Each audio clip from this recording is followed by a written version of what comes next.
प्रकाशन अहमदाबाद यांच्या मार्फत लवकरच प्रकाशित होणाऱ्या स्मृती मंजुषा या पुस्तकाच्या लेखिका सौ निर्मला मधुकर जाधव यांनी लिहिलेल्या ललित लेखापैकी उत्कृष्टेच्या पाऊलखुणा या लेखाचे अभिवाचन मी करीत आहे. उत्कृष्टेच्या पाऊलखुणा. शिक्षक हा समाजप्रिय प्राणी आहे. समाजामध्ये शिक्षकाला आदराचे स्थान आहे. शिक्षक होणे हे मोठे भाग्याचे काम आहे असे मला वाटते. पण शिक्षक होताना 2 स्तरातून आपण शिक्षक होतो. पहिला स्तर म्हणजे करिअर आणि दुसरा स्तर म्हणजे नोकरी. काही असो, आपण जो पेशा स्वीकारला आहे त्याकडे बघण्याचा दृष्टिकोन योग्य असायला हवा, सकारात्मक असायला हवा. समाजामध्ये डॉक्टरी पेशाला अधिक मान्यता आहे, कारण समाजामध्ये कुटुंबामध्ये एखादी व्यक्ती आजारी पडली की डॉक्टर बरा करतो, म्हणून समाज डॉक्टरांना देव मानतो. देवासारखे धावून आलात बघा, माझा जीव वाचवला असे म्हणतो. तसे समाजात डॉक्टरानंतर शिक्षकाला अधिक महत्त्व आहे. समाजाचा आपल्याकडे बघण्याचा दृष्टिकोन चांगला आहे. समाजामध्ये मोठी मान्यता मिळवणारा शिक्षक आहे, कारण तो एक पिढी घडवत असतो, मुलांवर चांगले संस्कार करीत असतो. समाजात आपण करीत असलेले काम योग्य व चांगले असेल तर त्याचे आपल्याला समाधान मिळतं. माझ्या चांगल्या कामामुळे मला 2 पुरस्कार प्राप्त झाले. ते केवळ शाळेतील विद्यार्थ्यामुळे. मला मिळालेले पुरस्कार म्हणजे माझ्या जीवनाचा गौरवच म्हणावा लागेल. या माझ्या जीवनाचा गौरव का आहे तर माझ्या शिक्षकी काळामध्ये मी असे काही विद्यार्थी घडवले आहेत की समाजामध्ये त्यांना मोठं स्थान मिळालेलं आहे, त्यांना मोठा मान आहे, म्हणून मला हा मान मिळत आहे. आपण ज्यांना शिकवत असतो ते आपल्यापेक्षा खूप लहान असतात. अशा मुलांना आपण शिकवत असतो, खूप चांगले शिकवतो, मुलांनाही खूप आवडतं. तेव्हा मुलांच्या दृष्टीने आपण शिक्षक म्हणजे देव.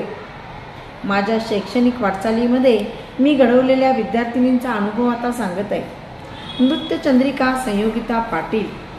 गिनीज बुकात 2 वेळा आपले नाव नोंदवलेली नृत्यचंद्रिका संयोगिता पाटील ही माझी विद्यार्थिनी. इयत्ता 7वी क मध्ये ती शिकत होती. तेव्हा मी तिची वर्गशिक्षिका होते. अतिशय चुणचुणीत, हुशार संयोगिताला मी वर्गप्रतिनिधी बनवली.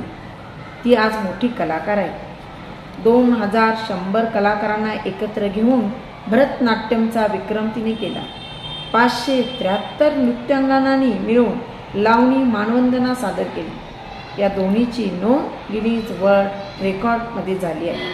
तिला नृत्यचंद्रिका, नृत्य सरस्वती, नृत्य तपस्विनी या नावाने गौरवण्यात आले.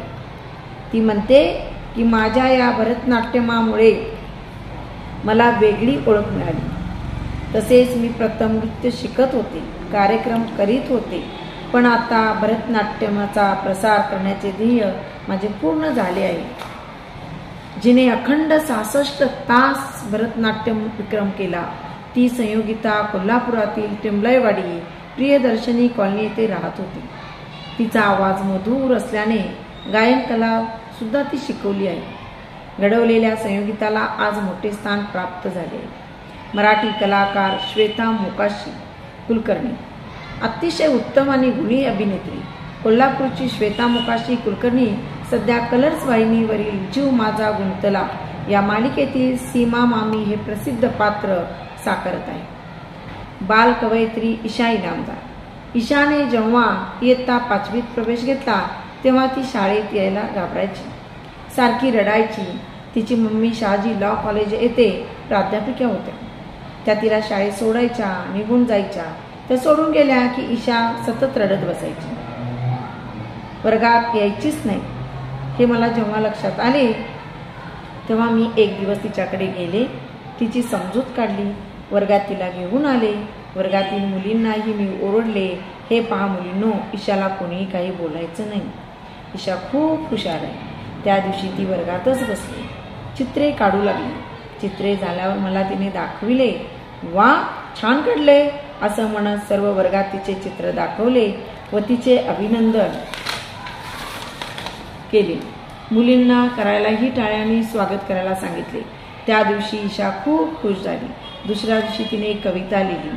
मी इयत्ता 5वी वर्गशिक्षिका असल्यामुळे रोज पहिला तास माझाच असायचा. पहिल्या तासालाच तिने मला स्वतः लिहिलेली कविता दाखवली. कविता वर्गात वाचून दाखवण्यास सांगितली. तिची कविता ऐकून सर्व मुलींच्या टाळ्यांचा कडकडाट झाला आणि तिचा आत्मविश्वास खूप वाढला. तेव्हापासून ती कधीही वर्गाच्या बाहेर गेली नाही. हळूहळू ती शाळेत रुळली. तिने बालवयातच स्वरचित कविता करायला सुरुवात केली. आयुष्याच्या वाटेवर या तिच्या काव्यसंग्रहाचा प्रकाशन सोहळा 30 नोव्हेंबर 2014 रोजी सायंकाळी 5 ते 7 या वेळेत संपन्न झाला. या कार्यक्रमास मला आवर्जून निमंत्रण दिले. तिची मम्मी मला म्हणाल्या, तुम्ही या कार्यक्रमाला बोलले पाहिजे. या कार्यक्रमास प्रसिद्ध साहित्यिक व कवी माननीय श्री आनंद गोडबोले व प्रसिद्ध कवयित्री सौ नीलांबरी कुलकर्णी तसेच चंद्रकुमार नलगे या अशा मान्यवरांची उपस्थिती होती.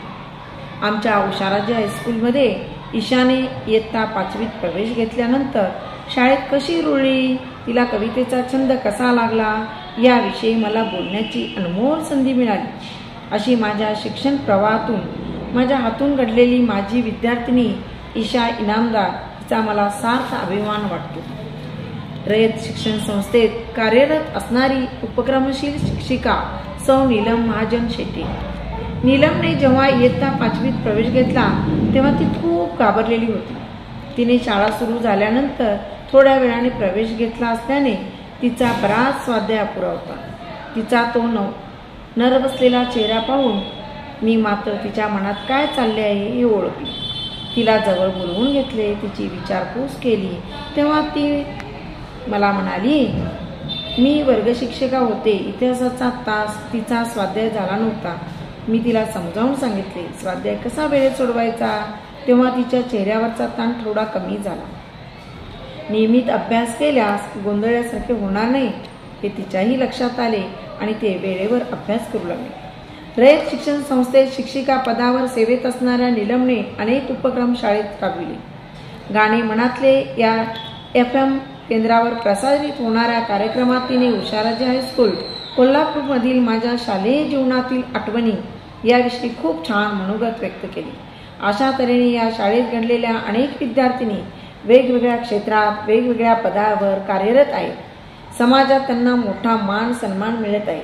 ही आमच्या कामाची पोचपावती आहे. अशीच मुलींनी उत्तरोत्तर प्रगती करावी. मुलींनो, तुम्ही जितकी प्रगती कराल तेवढ्या मोठ्या व्हाल. आम्हा सर्व शिक्षकांचे आशीर्वाद सदैव तुमच्या पाठीशी राहते. तुमच्यासारख्या विद्यार्थिनींना शिकवण्याचे भाग्य ज्याच्यामुळे मिळाले त्या ताराराणी विद्यापीठाचे उषाराजे हायस्कूल व ज्या सहकारी कर्मचाऱ्यांच्यामुळे एवढ्या मोठ्या कुटुंबाचा आनंद अनुभवता आला, या सर्वांच्या ऋणातच राहावेसे वाटते. तुम्हा सर्वांना अनेक शुभाशीर्वाद. खूप मोठे व्हा, भाग्यवान व्हा, खुश राहा हीच परमेश्वर चरणी प्रार्थना.